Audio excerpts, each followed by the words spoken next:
esta decisão de primeira instância de aniquilar o processo do sítio de Atibaia nada tem a ver com inocência do ex-presidente Lula.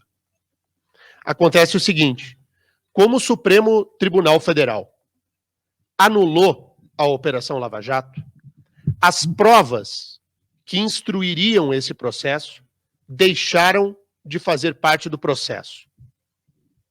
E por conta da ausência de provas, por causa do Supremo Tribunal Federal, esse processo foi arquivado. Mas, como Lula tem mais de 70 anos de idade, os crimes prescreveram. Portanto, como houve a anulação do processo inicial, que estava dentro do tempo e dentro do prazo, como houve a anulação, não daria tempo de processar tudo de novo, e aí o crime prescreveu. Portanto, esse processo do sítio de Atibaia, ele foi jogado fora e o Lula escapou do processo do sítio de Atibaia por dois motivos. Primeiro, porque o Supremo anulou o processo original e as provas não servem mais. E segundo, como o Supremo anulou o processo original, não dará mais tempo de processar e os crimes estarão prescritos. O Lula continua sendo o mesmo pau sujo de sempre. Só que agora escapa das garras da justiça, não por causa da justiça de primeira instância do Distrito Federal, mas por causa da decisão do Supremo Tribunal Federal que aniquilou, anulou e matou a Lava Jato. Lula não é inocente de coisa nenhuma. Lula não foi absolvido de nada. Ele apenas não foi processado de novo. Primeiro, porque não tem prova, porque as provas foram jogadas fora. E segundo, porque o crime está prescrito. Então, ninguém venha vender aqui. Se você quiser comprar fake news de que o Lula é inocente, o problema é seu. Isso é fake news. O Lula não é inocente.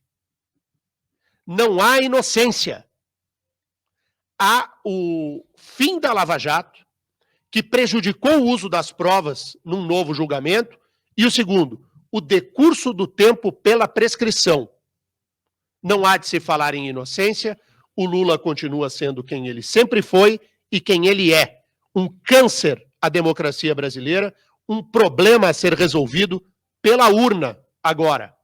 Porque naquilo que depende do Supremo Tribunal Federal, o Lula foi livrado. O Lula foi insensado. Passaram um pano no general da corrupção para permitir que ele possa disputar a eleição.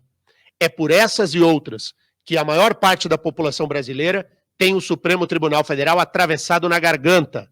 É por esse motivo. E neste cenário, o Lula agora, no caso do sítio de Atibaia, está livre, leve e solto. O sítio de Atibaia era, entre todos os processos contra o ex-presidente Lula, aquele que mais provas havia. Mas era tanta prova, tanta prova, tanta prova, tanta prova, tanta prova, que o Lula foi condenado pela primeira instância, veja, não pelo juiz Sérgio Moro, mas pela juíza substituta. Foi a juíza substituta da Lava Jato quem condenou o Lula na questão do sítio de Atibaia. Essa não dá nem para jogar nas costas do Moro. Condenação que foi confirmada pelo Tribunal Regional Federal em Porto Alegre. E que o Supremo Tribunal Federal, sob o comando do Gilmar Mendes, anulou. Então, o Lula está dando risada, o PT está comemorando nas redes sociais, falando em está sendo feita justiça. Não tem nada de justiça. O que acontece é uma injustiça que livra um corrupto não apenas da cadeia, mas livra um corrupto quanto à perda e à suspensão de seus direitos políticos. E com isso ele pode disputar a eleição e, quiçá, até ganhar a eleição. Portanto, não tem nada tão ruim que não possa piorar.